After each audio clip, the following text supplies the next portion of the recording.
भावों को अभिव्यक्त करने के माध्यम को भाषा कहते हैं। हिंदी भाषा मूलतः आर्य भाषा परिवार की है। हिंदी भाषा की लिपि देवनागरी है। देवनागरी लिपि का विकास ब्राह्मी लिपि से हुआ है।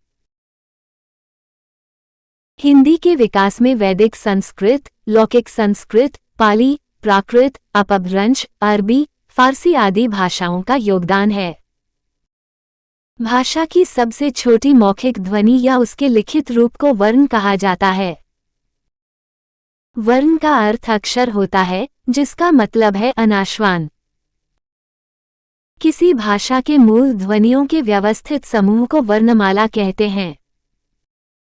देवनागरी वर्णमाला में दो प्रकार के वर्ण होते हैं, स्वर और व्यंजन। स्वर वे वर्ण होते हैं जिनके उच्चारण के लिए किसी अन्य वर्ण की आवश्यकता नहीं होती। स्वरों की संख्या उच्चारण दृष्टि से 11 होती है।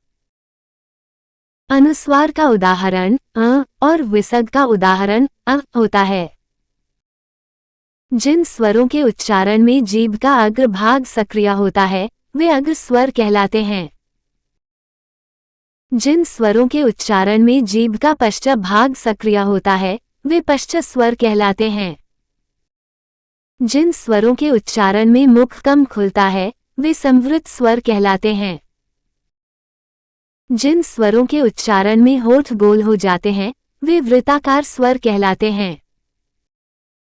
जिन स्वरों के उच्चारण में होठ गोल न होकर अन्य आकार में खुलते हैं वे अवृत्ताकार स्वर कहलाते हैं। जिन स्वरों के उच्चारण में एक मात्रा का समय लगता है वे ह्रस्व स्वर कहलाते हैं। जिन स्वरों के उच्चारण में दो मात्राओं का समय लगता है वे दीर्घ स्वर कहलाते हैं। जिन स्वरों के उच्चारण में दो मात्राओं से भी अधिक समय लगता है वे प्लूत स्वर कहलाते हैं। स्वरों के भेद का सही ज्ञान न होने पर उच्चारण और अर्थ दोनों में परिवर्तन हो सकता है। हिंदी में स्वरों का ज्ञान होना अनिवार्य है। स्वर भेद का सही ज्ञान न होने पर उच्चारण और अर्थ दोनों में अंतर आ सकता है। कुल और कूल जैसे शब्दों में ह्रस्व और दीर्घ स्वर के कारण अर्थ बदल जाते हैं। स्वरों की सहायता से बोले जाने वाले वर्ण व्यंजन कहलाते हैं। श्वास जब मुख के किसी विशेष स्थान से टकराकर निकले तो वह ध्वनि व्यंजन कहलाती है। परंपरागत रूप से व्यंजनों की संख्या 33 मानी जाती है। व्यंजनों का वर्गीकरण उच्चारण की दृष्टि से किया जाता है। उच्चारण के समय श्वास जिस मुख अवयव से टकराती है उसे उच्चारण स्थान कहते हैं। कंठीय व्यंजन वे होते हैं जिनका उच्चारण गले से होता है। तालव्य व्यंजन वे होते हैं जिनका उच्चारण तालु से होता है। मूर्धन्य व्यंजन वे होते हैं जिनका उच्चारण मूर्धा भाग से होता है।